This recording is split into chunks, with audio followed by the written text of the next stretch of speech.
Palavra da Verdade, a exposição bíblica com Hernandes Dias Lopes. Vamos reler o texto de Romanos 8, 26 a 29. Romanos 8, 26 a 29. Eu convido a igreja para, em uníssono, lermos esta passagem. Vamos juntos? Também o Espírito, semelhantemente, nos assiste em nossa fraqueza, porque não sabemos orar como convém. Mas o mesmo Espírito intercede por nós, sobremaneira, com gemidos inexprimíveis. E aquele que sonda os corações, sabe qual é a mente do Espírito, porque segundo a vontade de Deus, é que Ele intercede pelos santos. Sabemos que todas as coisas cooperam para o bem daqueles que amam a Deus, daqueles que são chamados segundo o seu propósito. Porquanto aos que de antemão conheceu, também os predestinou, para serem conformes à imagem de seu Filho, a fim de que ele seja o primogênito entre muitos irmãos. Eu quero tratar aqui de 4 verdades nesse texto. Quero falar sobre a solidariedade de Deus, a compaixão de Deus, a sabedoria de Deus e o propósito de Deus. Eu quero fazer uma pergunta pessoal para você. Olhando no espelho da sua alma, honestamente, como é que você se vê? Uma pessoa forte ou uma pessoa fraca? Honestamente.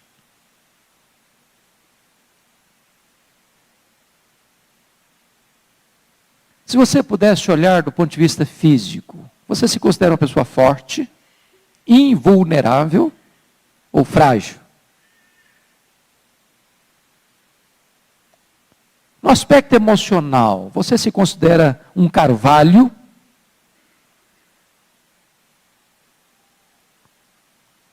Ou um caniço agitado pelo vento? Você se considera forte moralmente? Ou frágil? Frágil.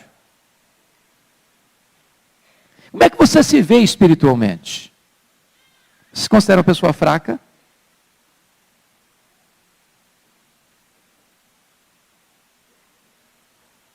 Penso eu, se nós fizermos essa análise honesta, todos nós vamos dizer, eu sou fraco. Eu sou fraco. Eu nem consigo ficar de pé escorado no bordão da minha autoconfiança. Somos muito fracos. Mas sabe o que me impressiona nesse texto? É que algumas pessoas, ao verem outras pessoas fracas, acabam por esmagá-las. O Espírito Santo olha para você e para mim na nossa fraqueza, e Ele nos assiste. O Espírito Santo sabe que você e eu somos vulneráveis, muito frágeis. A Bíblia diz que Deus conhece a nossa estrutura e sabe que nós somos pó. Pó. Ai de nós no dia em que nós nos julgarmos fortes, invulneráveis, inexpugnáveis. Paulo chega a dizer, quando eu sou fraco, aí é que eu sou forte. Porque quando você reconhece que você é fraco, você depende de Deus. E quando você depende de Deus, o Espírito Santo vem para assistir você. Para levantar esse fardo da vida que você não consegue carregar sozinho.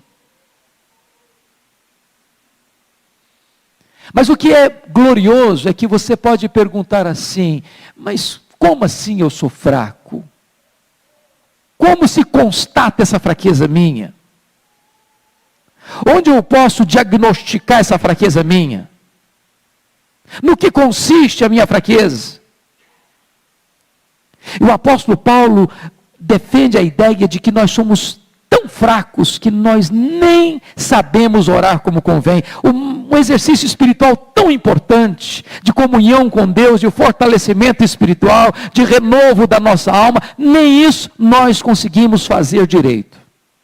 Não sabemos orar como convém. E a pergunta é, por que nós não sabemos orar como convém?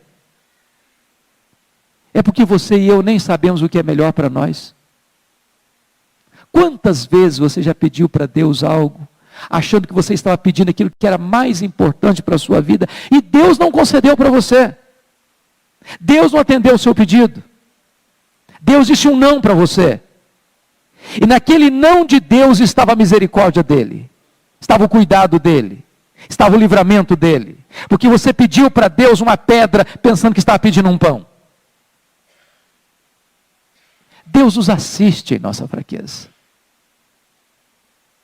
Porque na hora que nós desejamos algo para a nossa vida, pensando que estamos pedindo aquilo que é mais importante para a nossa história, que nós não conseguiríamos viver sem aquilo que pedimos, Deus disse, não, eu não vou lhe dar, porque o que você está pedindo não faz sentido, não é o melhor para a sua vida, e eu quero alinhar o seu coração com a minha vontade, e não com o seu desejo.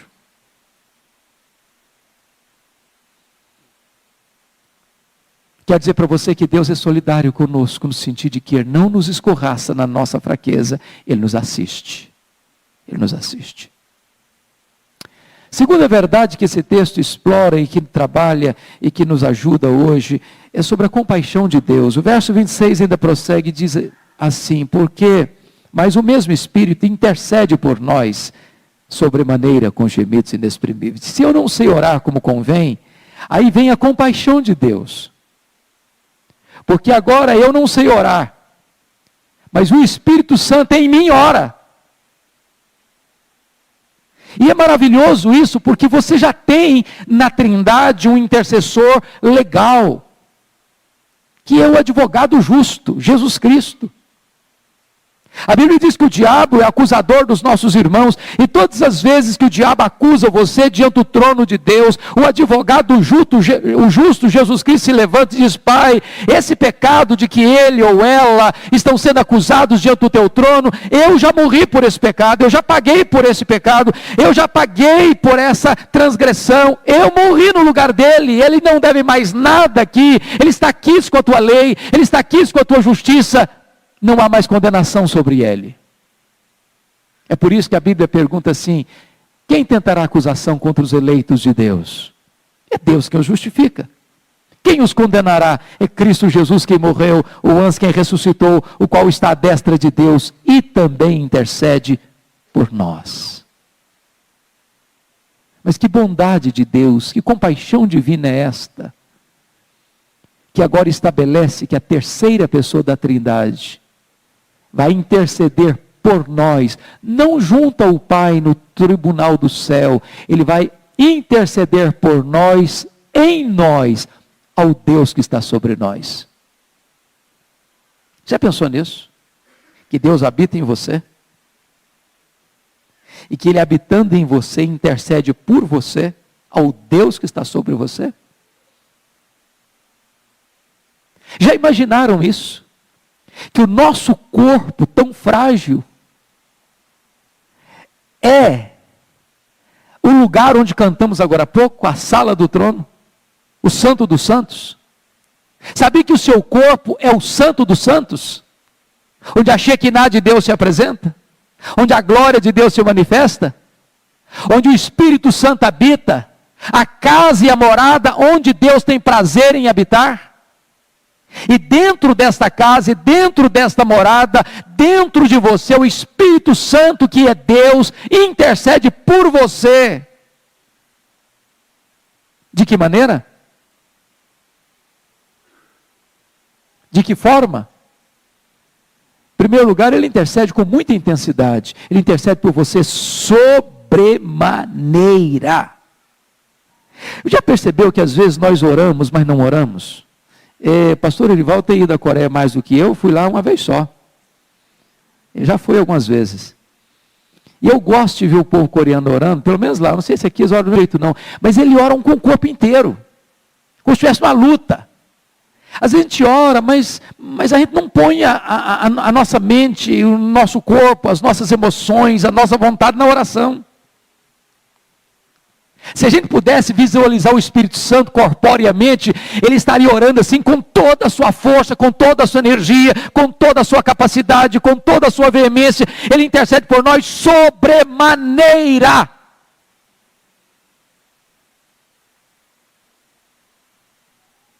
Mas em segundo lugar, o Espírito Santo intercede por nós, usa o texto aí, com gemidos inexprimíveis. Você já orou assim, gemendo? Talvez as orações mais eloquentes que nós fazemos são aquelas que você não consegue articular nenhuma palavra. Porque Deus lê a alma, Deus escuta os gemidos. Eu acho que às vezes que eu já orei com mais intensidade, eu tinha um nó na garganta, e o som não saía. Aquelas noites escuras da alma, aqueles vales mais profundos da vida, aquelas horas mais amargas da sua história, aqueles momentos em que você se sente esmagado por um peso cruel que achata você, e você se debulha diante de Deus, e você se espreme na presença de Deus, e nessa hora não sai palavras, só sai gemidos. E é dessa maneira, e é com essa intensidade, com essa agonia, que o Espírito Santo de Deus intercede por nós com gemidos inexprimíveis. Ele que conhece todas as línguas, Ele que conhece todos os dialetos, Ele que conhece todas as linguagens dos céus e da terra, Ele ora por você, em você, dessa maneira agônica. Ah, mas que bênção é saber que eu não sei orar como convém, mas o Espírito Santo que ora por mim e em mim, Ele ora de forma eficaz, porque é segundo a vontade de Deus é que Ele intercede pelos santos. Que coisa boa é saber que você tem um intercessor no céu, e você tem um intercessor na terra, que você tem um intercessor junto ao tribunal de Deus, e você tem um intercessor no tribunal do seu coração. E Ele nunca desperdiçou nenhuma das suas intercessões em seu favor. Se você tiver alguma dúvida da importância da oração, saiba que dentro da Trindade você tem 2 intercessores. O nosso sumo sacerdote está lá no céu, intercedendo por nós. Se você tem alguma dúvida da importância da oração, saiba que o Espírito Santo, o outro Consolador que foi derramado para estar conosco, Ele está em nós, intercedendo por nós. Mas a terceira verdade que esse texto nos ensina, irmãos, está no verso 28, é a sabedoria de Deus. E de todos os versículos da Bíblia, eu não encontro nenhum mais consolador do que este. E Paulo, que não vai usar uma linguagem sem definições claras, escolhe um termo preciso, vindo da matemática, daquilo que é exato, daquilo que não é a linguagem da conjectura hipotética, mas a linguagem da certeza experimental. E ele diz: nós sabemos. Oh, que bênção! Eu não penso assim, nós imaginamos, ou nós sentimos. Sabe por quê? Porque o que nós sentimos às vezes dá uma variada. Não é assim com você? Algum dia na sua vida você acorda com um nó na garganta, uma dor no peito? Tem dia na sua vida que você pensa que você está muito mal, e você até chega a pensar: será que Deus me ama mesmo? Será que eu sou filho de Deus mesmo? Será que Deus se importa comigo mesmo? As nossas emoções fazem um zigue-zague. Mas o que você sabe não muda com as suas emoções. A verdade de Deus não se altera pelo fato de um dia você está triste, outro dia você está alegre, um dia você está entusiasmado, outro dia você está no fundo de um poço. A verdade de Deus não altera a seu respeito. Por isso Paulo diz, nós sabemos. Nós não cogitamos, nós não sentimos, nós sabemos. E aquilo que você sabe não muda. Faça chuva, faça sol, é de noite, é de dia, é no vale, é no monte, é com saúde, é doente, é num CTI de hospital, ou é de férias num lugar gostoso e aprazível, nós sabemos. E sabemos o quê? Que algumas coisas, que poucas coisas, que a maioria das coisas, não que todas as coisas. Todas as coisas cooperam para o bem daqueles que amam a Deus. Sabe o que esse texto está ensinando? Você não está solto ao léu, jogado pelo vento, ao sabor das circunstâncias de um lado para o outro. Sabe o que esse texto está dizendo? É que Deus tem um plano na sua vida, e esse plano é perfeito, esse plano é eterno, esse plano é vitorioso, e Deus está no controle da sua história. Sabe o que esse texto está dizendo? É que você pode descansar o seu coração em Deus, porque as circunstâncias adversas ou as alegres que chegam na sua vida não têm acaso. Existe uma providência soberana e sábia. Sabemos disso. Temos convicção disso.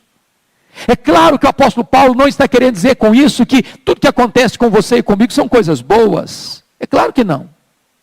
Nós estamos vivendo num mundo caído, sujeito a tantas coisas tristes, más, violentas, injustas. Em outras palavras, você é crente, você é fiel a Deus, você anda com Deus, o Espírito Santo habita em você, ora por você, mas você está num mundo caído, e você enfrenta lutas, e você enfrenta tempestades, e você enfrenta crises na família, você enfrenta problemas no seu trabalho, você enfrenta problema na sua família, você enfrenta crise dentro de você. Você perde emprego, você bate carro, você sofre acidente, você fica doente. O que Paulo está dizendo é que se você ama Deus, mesmo essas circunstâncias adversas, contrárias, sombrias, tenebrosas, Deus pega essas circunstâncias todas e faz como que uma tapeçaria divina, como que um quebra-cabeça, como que um mosaico, e ao final, tudo isso você vai entender, contribuiu para o seu bem. Eu fico olhando algumas circunstâncias bíblicas. Por exemplo, abra lá comigo, por favor, em Gênesis 42. Gênesis 42. Jacó está fazendo uma séria reclamação, quando ele tem que mandar para o Egito o seu filho Benjamim. Simeão já tinha ficado lá, porque o governador do Egito disse o seguinte: se não vier o caçula, o irmão de vocês caçula, vocês não vão ter mais pão, vocês não vão ter mais mantimento. Era um tempo de fome.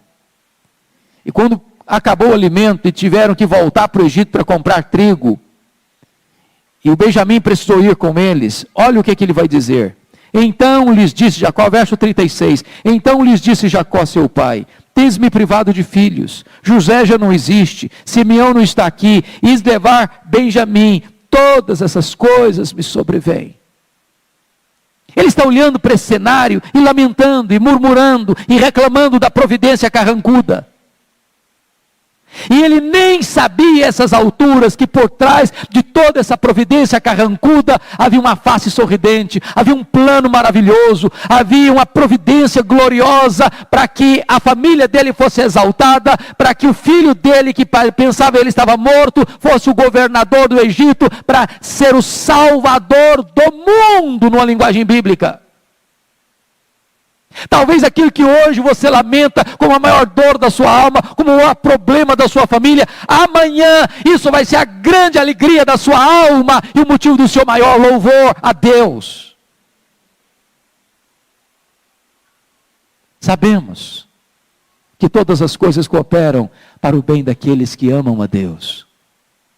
Pela nossa limitação, o nosso campo de visão é muito estreito, muito limitado, muito curto. Nós só enxergamos um palmo na frente do nosso nariz, mas Deus enxerga na curva, Deus vê no escuro, Deus vê o amanhã, e Ele está trabalhando não contra nós, mas a nosso favor, e Ele está trabalhando para o nosso bem, para o nosso bem. Sabemos disso, sabemos disso. É claro que hoje, quando você olha para um momento difícil na sua casa, é claro que hoje, quando você olha para um momento difícil na sua família, é claro que hoje, quando você vê um filho passando por uma luta, ou você vê um problema no casamento, ou você vê um problema financeiro, ou você vê uma circunstância adversa que vem de roldão em cima de você, você chora, você lamenta, você murmura. Mas às vezes nós estamos olhando para esse cenário pelo avesso. Deus está olhando lá na frente. Diz: meu filho, eu estou no controle. Eu não perdi o controle. Eu sei o que estou fazendo. Eu não estou trabalhando contra você, eu estou trabalhando por você. Nós sabemos disso. Nós sabemos disso. E eu quero concluir dizendo que depois que nós trabalhamos a questão da solidariedade, da compaixão e da sabedoria, tem um propósito. Tem um propósito. Todas as coisas cooperam para o bem. E a pergunta é: que bem? Que bem é esse? Qual o grande projeto de Deus na sua vida? Eu, quando olho para as livrarias, eu vejo que muita gente pensa que o grande projeto da vida é ganhar dinheiro. Ganhar dinheiro não é errado, não. Nem é pecado. E nós deveríamos ter sonhos, nós deveríamos ter alvos, nós deveríamos ter projetos de avançar, de melhorar. Mas eu quero dizer para você que o grande projeto de Deus na sua vida não é você ganhar dinheiro e ser rico. Qual o projeto de Deus na sua vida? Ser uma pessoa de sucesso?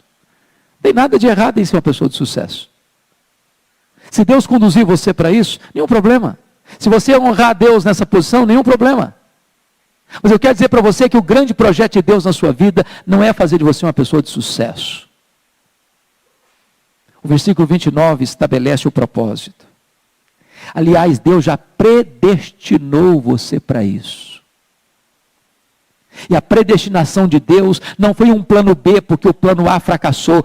A predestinação de Deus não foi no curso da história. A predestinação de Deus foi lá na eternidade, antes da fundação do mundo, antes que você existisse. Deus já conhecia você, Deus já amava você, Deus já havia predestinado você para um propósito. Que propósito é esse? Você ser uma pessoa parecida com Jesus. Deus nos predestinou para sermos conformes à imagem do seu Filho. Então é hora de você fazer uma pergunta para a sua própria alma. O que eu sou? O que eu penso? O que eu falo? O que eu faço? Como eu ajo? Como eu reajo? Eu resplandeço na minha vida o caráter de Jesus?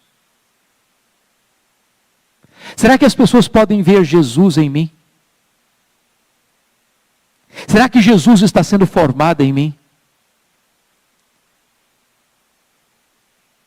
Eu quero dizer para você que ser cheio do Espírito Santo é exatamente ser uma pessoa parecida com Jesus. A grande marca de uma pessoa cheia do Espírito Santo é que ela está cheia de Jesus, parecida com Jesus, tem o caráter de Jesus. Se você ainda não tinha descoberto o propósito da sua vida, por que você veio ao mundo? Para que você existe? Saiba disso. Deus tem esse propósito na sua vida estabelecido lá na eternidade. Ele quer que você seja parecido com Jesus. Ele predestinou você para isso. Esse é o grande propósito da sua vida. As outras coisas, ser rico, ser famoso, ter sucesso, até ter saúde, vem a reboque. Mas o grande projeto de Deus é você ser parecido com Jesus. Muito mais do que levar você para a glória, Deus quer transformar você à imagem do Rei da glória.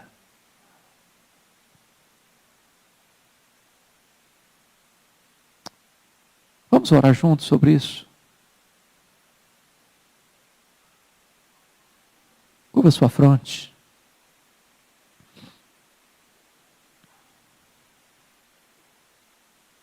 Você e eu somos fracos, mas o Espírito nos assiste.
Você e eu não sabemos orar, mas o Espírito ora por nós.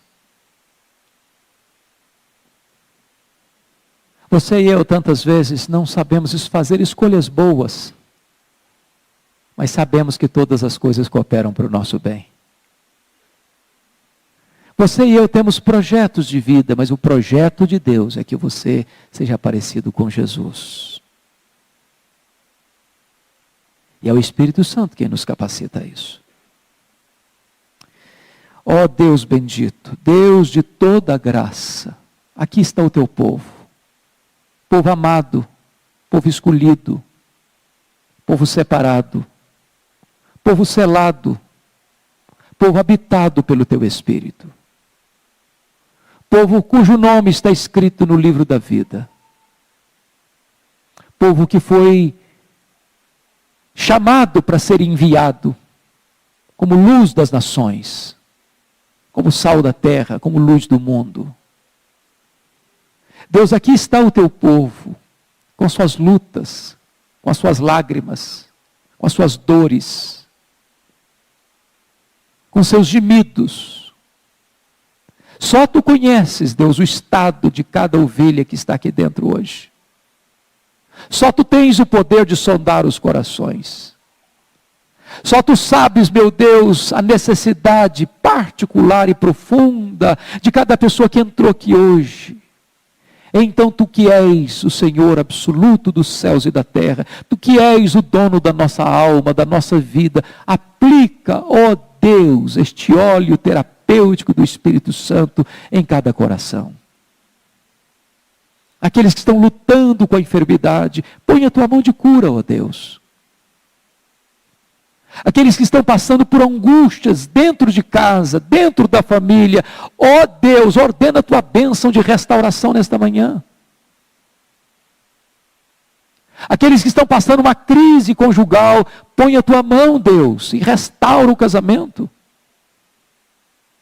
Aqueles que estão aflitos em relação ao dia de amanhã, aquieta-lhes a alma e dê-lhes a serenidade e a confiança da tua providência generosa e sábia. Aqueles que estão desviados, meu Deus, dos teus caminhos, traz-os de volta, ó Deus. Aqueles que estão perdidos dentro da igreja, alcança-os com a tua graça, ó Deus. Aqueles que estão vivendo a vida, Senhor, dúbia, ó Deus, enche-os do Espírito Santo e dá-lhes alegria de serem teu povo, tuas ovelhas, habitação do Espírito Santo. Sustenta-nos, fortalece-nos, reaviva-nos. É a nossa oração, em nome de Jesus. Amém. Palavra da Verdade, a exposição bíblica com Hernandes Dias Lopes.